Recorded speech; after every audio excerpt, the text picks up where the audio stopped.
Hello, my name's Kurt Carlson. I work for a company called Marathon Brake Systems. I'm the Director of Sales for Canada.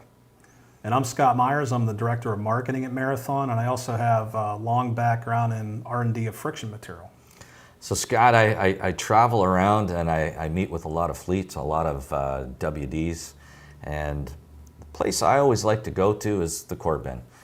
The core bin shows what's really going on in that fleet or that customer with their friction. I can see what friction they're using and what's happening to it.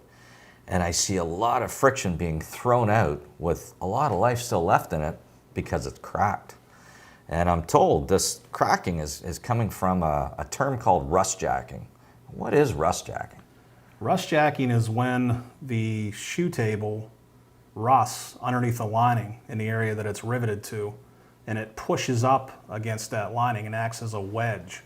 And eventually it will cause the lining to crack or split horizontally at the height of those rivet heads. So it's a big issue because that's not a service criteria. And if they get caught at a roadside, they would be, having the plates pulled off and have to recertify that vehicle. Absolutely. So what causes rust jacking? Well, the real cause of the rust jacking is when the coating or paint in that shoe table is exposed into bare steel. And what happens is, even though the lining is riveted to the shoe table, there is a mini movement, or what I call a micro abrasion, between the two. And it actually scrapes the paint off the surface of the shoe table away from it because the friction material is so abrasive.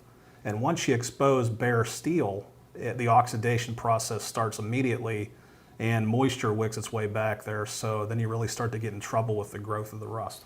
So you mentioned it scrapes away the coating. I see, the predominant strategy in the industry is to use specialized coatings on the shoes to resist rust jacking. Is this a good idea? It is a good idea, and they use paint or specialized coatings that get thousands of hours of salt spray resistance, and typically that works. The problem is it doesn't often work with that micro abrasion on that surface. And so if you look at the rest of the rust jack shoe you find in a core bin, you'll see that the coating did a good job protecting the web of the shoe, the back of the shoe. The problem is that micro abrasion is removing that coating from the face of the shoe, which lets the rust grow. And this actually gets a lot worse too when you talk about chemicals that are out there that can make the rust grow quicker. Things like sea salt or magnesium, things like that are out in the roads, can cause magnesium chloride, can cause this to happen a lot quicker. Yeah, we see that especially up in the the snow states or the all of Canada, because it snows and we use lots of that stuff on the roads. But is that the only strategy to resist rust jacking, or does friction play a factor in that? I think the friction plays the biggest factor in this, bigger than the coatings.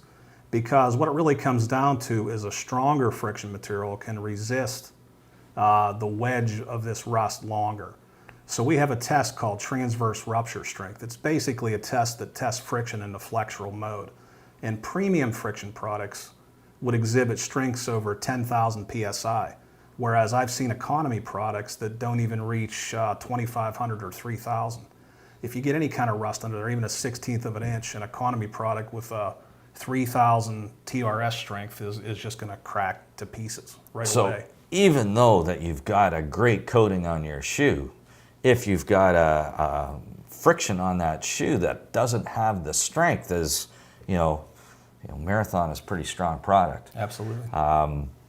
It's going to crack. It is. So it's the combination of having a good shoe coating, but having a very strong friction to resist rust jacking. And nothing will resist it forever, but the stronger your friction, you can delay that process for a long time. Thank you very much, Scott. You cleared up a lot of questions I had.